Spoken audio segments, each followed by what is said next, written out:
សាំងផ្ដាសាយតើវ៉ាក់សាំងផ្ដាសាយផ្ដល់ផលរំខានអ្វីខ្លះក្រោយពីចាក់រួចផលរំខានតិចតួចមានដូចជានៅនឹងកន្លែងចាក់អាចមានការឈឺចាប់ឡើងតឹងឡើងក្រហមឡើងហើមនិងរឹង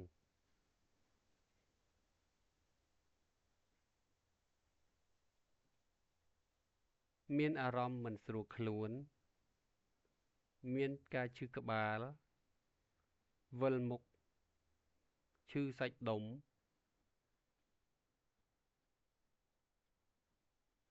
ឈឺសន្លាក់អាចក្តៅខ្លួន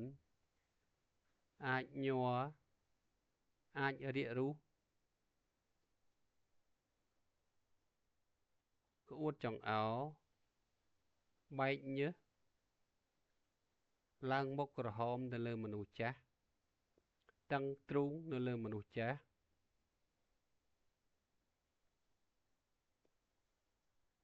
ឆាប់ខឹងស្រែកយំខុសពីធម្មតាងងុយដេកញ៉ាំមិនបានក្អួតនៅលើកុមារផ្លាកែតចុះទាបកូនកណ្ដុររីកធំនៅកនៅក្លៀកឬនៅក្រលៀនផលរំខានធ្ងន់ធ្ងរអាចមានដូចជាឈឺសរសៃប្រកាច់ជួនមានក្តៅខ្លួនឬជួនមិនមានក្តៅខ្លួនរឹងកញ័រឬស្ពឹកដៃជើងរលាកសរសៃឈាម